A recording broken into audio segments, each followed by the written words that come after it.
নমস্কার। আজকের ভিডিওতে আমরা আরও বেশ কয়েকটি প্রশ্ন উত্তর নিয়ে আলোচনা করব। যারা WBP বা ওয়েস্ট বেঙ্গল SSC গ্রুপ সিডির প্রিপারেশন নিচ্ছেন তাদের জন্য খুব গুরুত্বপূর্ণ আলোচনা আজকের এই ভিডিওতে।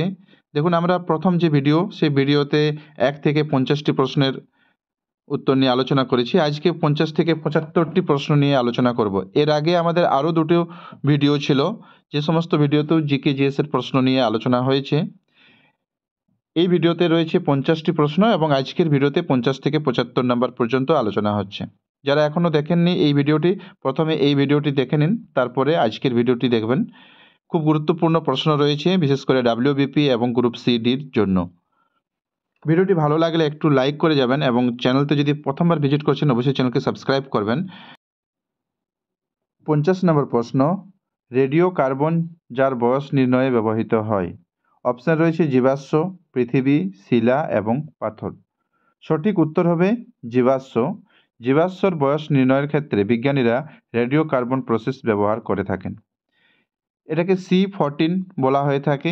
এছাড়াও এই প্রসেসের মাধ্যমে প্রায় 50,000 বছর পুরনো জৈব পদার্থের বয়স নির্ণয় করা যেতে পারে। 50,000 বছরের যে কোনো জৈব পদার্থ, যেমন কাঠ বা হাড়, দাঁত, চামড়া বা কোনো শুকনো উদ্ভিদ বা বীজ, যেগুলো শিলার মধ্যে থেকে জীবাশ্ম রূপে থেকে যায়, সেই সমস্ত জিনিসের বয়স নির্ণয়ের ক্ষেত্রে রেডিও কার্বন প্রসেস ব্যবহার করা হয়ে থাকে। আমি আগের ভিডিওতে শিলা বলেছিলাম, কিন্তু শিলা হবে না, শিলার মধ্যে যে জীবাশ্ম থাকে সেই জীবাশ্মর বয়স নির্ণয়ের ক্ষেত্রে সাধারণত রেডিও কার্বন বা C14 ব্যবহার করে থাকেন বিজ্ঞানীরা। এটা আমরা দেখতে পাই হরপ্পা মহেঞ্জোদাড়োর যে সমস্ত শিলা পেয়েছে বিজ্ঞানীরা, সেই সমস্ত শিলার বয়স নির্ণয়ের ক্ষেত্রে বা সেই শিলার মধ্যে থাকা জীবাশ্মের বয়স নির্ণয়ের ক্ষেত্রে এই রেডিও কার্বন প্রসেসকে ব্যবহার করতে আমরা দেখেছিলাম। পরের প্রশ্ন 51 নম্বর প্রশ্ন, এবং এটা সোজা প্রশ্ন রয়েছে, সূর্যের নিকটতম গ্রহের নাম কি? সূর্যের নিকটতম গ্রহ বুধ, এটা সকলেরই জানা রয়েছে। এছাড়াও যদি প্রশ্ন ঘুরিয়ে দেই, পৃথিবীর নিকটতম গ্রহের নাম কি? তাহলে পৃথিবীর নিকটতম গ্রহ হবে শুক্র। 52 নম্বর প্রশ্ন, নিচের কোনটি আন্তর্জাতিক তারিখ রেখা, ইন্টারন্যাশনাল ডেট লাইন? অপশান রয়েছে বিষুব রেখা, 0 ডিগ্রি দ্রাঘিমা রেখা, এটাকে মূল মধ্যরেখা বলা হয়ে থাকে। 3 নম্বর অপশান রয়েছে 90 ডিগ্রি পূর্ব দ্রাঘিমা রেখা এবং 4 নম্বর অপশান রয়েছে 180 ডিগ্রি দ্রাঘিমা রেখা। সঠিক উত্তর হবে 180 ডিগ্রি দ্রাঘিমা রেখা। 180 ডিগ্রি দ্রাঘিমা রেখাকে অনুসরণ করে আন্তর্জাতিক তারিখ রেখা টানা হয়েছে 0 ডিগ্রি মূল মধ্যরেখার একেবারে বিপরীতে। পরের প্রশ্ন 53 নম্বর প্রশ্ন, হর্ষবর্ধন কোন রাজবংশের রাজা ছিলেন? অপশান রয়েছে মৌখরী বংশের, পুষ্যভূতি, গুপ্ত বংশ এবং অধ্যেয়। সঠিক উত্তর হবে পুষ্যভূতি বংশের রাজা ছিলেন হর্ষবর্ধন। 54 নম্বর প্রশ্ন, হিন্দুস্তান অ্যান্টিবায়োটিক প্লান্ট কোথায় অবস্থিত? অপশান রয়েছে দিল্লি, বেঙ্গালুরু, ঋষিকেশ এবং পুনে। সঠিক উত্তর হবে পুনে। মহারাষ্ট্রের পুনেতে রয়েছে হিন্দুস্তান অ্যান্টিবায়োটিক প্লান্ট। 55 নম্বর প্রশ্ন, বাণভট্ট কার সভাকবি ছিলেন? অপশান কনিষ্ক, শশাঙ্ক, হর্ষবর্ধন, দ্বিতীয় চন্দ্রগুপ্ত। সঠিক উত্তর হবে হর্ষবর্ধনের সভাকবি ছিলেন বাণভট্ট। মাঝে মাঝে এও প্রশ্ন আসে যে বাণভট্টের লেখা বইটির নাম কি? বাণভট্টের লেখা বইটির নাম হচ্ছে হর্ষচরিত। 56 নম্বর প্রশ্ন, র্যাম। র্যাম শব্দের অর্থ, এটা কম্পিউটার থেকে, র্যান্ডাম অ্যাক্সেস মেমোরি। সঠিক উত্তর র্যান্ডাম অ্যাক্সেস মেমোরি। এটা সহজ প্রশ্ন রয়েছে। 57 নম্বর প্রশ্ন এবং খুব ইম্পর্টেন্ট প্রশ্ন, সমুদ্রের জলে ওজন হিসাবে লবণতা শতকরা পরিমাণ কত? সঠিক উত্তর 3.5। 3.5% লবণ থাকে, অর্থাৎ 100 গ্রাম সমুদ্র জলে যদি আমরা লবণের পরিমাণ দেখি, শতকরা পরিমাণ দেখি, তাহলে 3.5। এখানে যে অপশান রয়েছে 4.1, 3.6, 0.1 এবং 10.2, সঠিক উত্তর হবে 3.6। আশেপাশে যেটা থাকবে সেটাই উত্তর হবে। একেবারে সঠিক উত্তর হচ্ছে 3.5%, অর্থাৎ 100 গ্রাম সমুদ্রের জলে 3.5% লবণ থাকে। 58 নম্বর প্রশ্ন এবং খুব ইম্পর্টেন্ট প্রশ্ন, নিচের কোন ব্যক্তি ভারতের প্রধানমন্ত্রী হননি? ফার্স্ট অপশান রয়েছে গুলজারিলাল নন্দা, সেকেন্ড অপশান রয়েছেন চরণ সিং, থার্ড অপশান রয়েছেন জগজীবন রাম এবং ফোর্থ অপশান রয়েছে লাল বাহাদুর শাস্ত্রী। এখানে সঠিক উত্তর হবে 3 নম্বর অপশান জগজীবন রাম। তিনি একবারের জন্য প্রধানমন্ত্রী হননি বা তিনি কোনো সময়ের জন্য প্রধানমন্ত্রী হননি।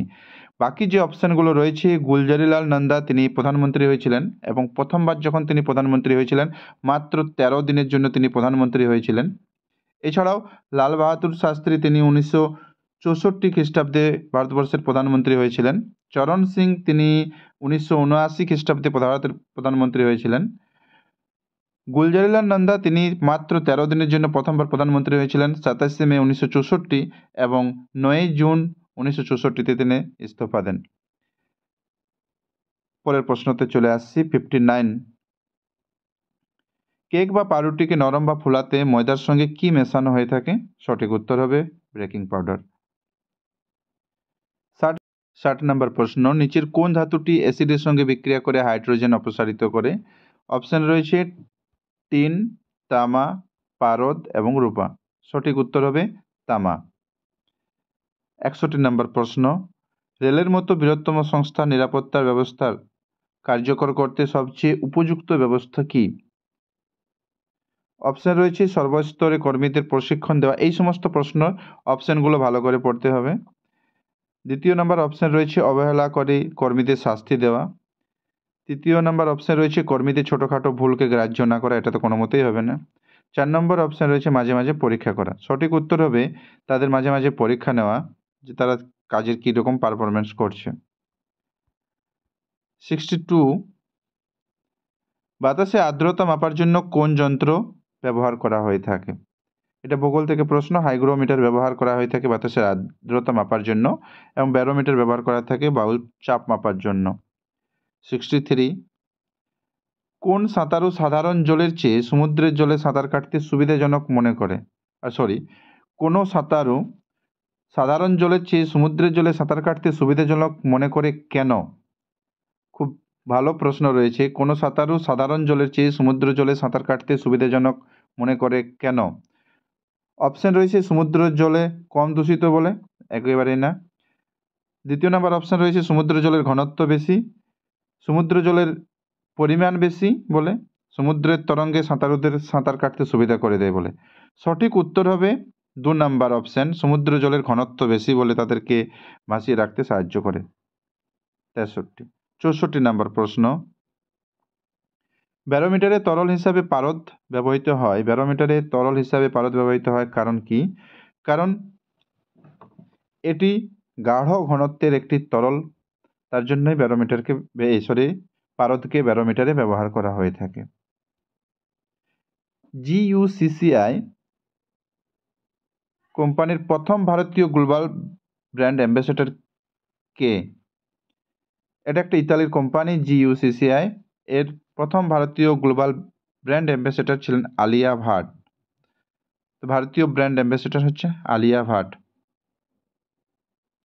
2023 সালে এর GUCCI কোম্পানির ব্র্যান্ড অ্যাম্বাসেডর হয়েছিলেন। 66 নম্বর প্রশ্ন, ব্যাডমিন্টন এশিয়ার টেকনিক্যাল অফিসিয়াল কমিটির চেয়ারম্যান পদে নিযুক্ত হলেন কে? 66 নম্বর প্রশ্ন। সঠিক উত্তর, এখানে যে অপশানগুলো রয়েছে তার মধ্যে সঠিক উত্তর হবে অমর রশিদ। 67 নম্বর প্রশ্ন, বিশ্বব্যাপী হেলথ এমার্জেন্সি তালিকা থেকে কোন রোগকে বাদ দিয়ে দিল হু? কোভিড-19, ডেঙ্গু, এমপক্স, কোনোটি এই নয়। সঠিক উত্তর হবে কি? এমপক্স। কোনোটি এই নয়, হবে না, এটা হবে না। কোভিড-19 হবে না, ডেঙ্গু হবে না, সঠিক উত্তর হবে এমপক্স। মনে থাকবে আশা করি সকলেরই। দ্য গোল্ডেন ইয়ার্স শিরোনামের বই লেখেন কে? চেতন ভগত, অরুন্ধতী রায়, সমিত কামলে এবং রাস্কিন বন্ড। সঠিক উত্তর হবে Ruskin bond. The golden years শিরোনামে বইটি লেখেন রাস্কিন বন্ড। এরপরের প্রশ্ন 69, ওয়ার্ল্ড মোস্ট পাঞ্চুয়াল এয়ারপোর্টের তকমা পেল ভারতের কোন এয়ারপোর্ট? মুম্বাই, হায়দ্রাবাদ, কলকাতা, চেন্নাই। সঠিক উত্তর হবে হায়দ্রাবাদ এয়ারপোর্ট, যেটা ওয়ার্ল্ড মোস্ট পাঞ্চুয়াল এয়ারপোর্টের তকমা পেয়েছে। 70 নম্বর প্রশ্ন, এয়ার স্টাফের ডেপুটি চিফ পদে নিযুক্ত হলেন কে? এয়ার স্টাফের ডেপুটি চিফ পদে নিযুক্ত কে হয়েছেন? অপশান রয়েছে আর কে সিং, সেকেন্ড অপশান রয়েছে আশুতোষ দীক্ষিত, থার্ড অপশান রয়েছে জলতিলক এবং ফোর্থ অপশান রয়েছেন অভিষেক মাদাতি। সঠিক উত্তর হবে আশুতোষ দীক্ষিত। যে অপশানগুলো রয়েছে তার সঠিক উত্তর হবে আশুতোষ দীক্ষিত। 71 নম্বর প্রশ্ন, petroleum and natural gas regulatory board PNGRBর চেয়ারম্যান পদে কে নিযুক্ত হলেন? গৌতম ধর, অনিক সরকার, স্বদেশ গায়েন এবং 4 নম্বর অপশান রয়েছে অনিল কুমার জৈন। এটা হচ্ছে 71 নম্বর প্রশ্ন। 71 নম্বর প্রশ্নের সঠিক উত্তর হবে অনিল কুমার জৈন, সঠিক উত্তর হবে। 72 নম্বর প্রশ্ন, কোন রাজ্যে তুঙ্গনাথ মন্দির ন্যাশনাল মুভমেন্ট হিসাবে ঘোষিত হতে চলেছে? কোন রাজ্যে তুঙ্গনাথ মন্দির ন্যাশনাল মুভমেন্ট হিসাবে ঘোষিত হতে চলেছে? সঠিক উত্তর হবে উত্তরাখণ্ড। উত্তরাখণ্ডের তুঙ্গনাথ মন্দির ন্যাশনাল মুভমেন্ট হিসাবে ঘোষিত হতে চলেছে। 73 নম্বর প্রশ্ন, 73, আন্তর্জাতিক মিউজিয়াম দিবস পালন করা হয় কত তারিখে? যে অপশানগুলো রয়েছে 18 মে, 19 মে, 20 মে এবং 21 মে। সঠিক উত্তর হবে 18 মে। 74 নম্বর প্রশ্ন, কোথায় ইন্টারন্যাশনাল মিউজিয়াম এক্সপো 2023-এর উদ্বোধন করলেন নরেন্দ্র মোদী? অপশান রয়েছে নিউ দিল্লি, মুম্বাই, বেঙ্গালুরু, জয়পুর। সঠিক উত্তর হবে নিউ দিল্লি। এবং লাস্ট প্রশ্ন আজকের ভিডিওর, 75 নম্বর প্রশ্ন, প্যাটজিয়াম কোন প্রাণীর বৈশিষ্ট্য? অপশান রয়েছে বাদুড়, বানর, তারামাছ এবং পায়রা। সঠিক উত্তর হবে বাদুড়। প্যাটজিয়াম হচ্ছে একটা জিনিস যেটা তাদের যে ডানা থাকে, পাখিদের যে ডানা থাকে, সে ডানার সঙ্গে পায়ের একটা সংযোগ থাকবে, পায়ের মাঝের আঙুল পর্যন্ত একটা সংযোগ থাকবে, সেটাই হচ্ছে প্যাটজিয়াম। বাদুড়ের যারা দেখেছেন তারা নিশ্চয়ই বুঝতে পারছেন যে কীভাবে সংযোগ থাকে ডানার সঙ্গে পায়ের, সেটাই হচ্ছে প্যাটজিয়াম। এই ধরনের যে সমস্ত প্রাণী রয়েছে তাদের প্রত্যেককে প্যাটজিয়ামের বৈশিষ্ট্য আমরা বলতে পারি, যেমন উড়ন্ত কাঠবিড়াল বা কলগো, এগুলো হচ্ছে প্যাটজিয়ামের বৈশিষ্ট্য, বা এই সমস্ত প্রাণীর প্যাটজিয়ামের বৈশিষ্ট্য লক্ষ্য করা যায়। এই হচ্ছে 75টি প্রশ্ন আজকের ভিডিওতে। এখানেই শেষ করছি ভিডিওটি। ভিডিওটি ভালো লাগলে লাইক করবেন এবং এই ধরনের আপডেটের জন্য অবশ্যই চ্যানেলকে সাবস্ক্রাইব করবেন।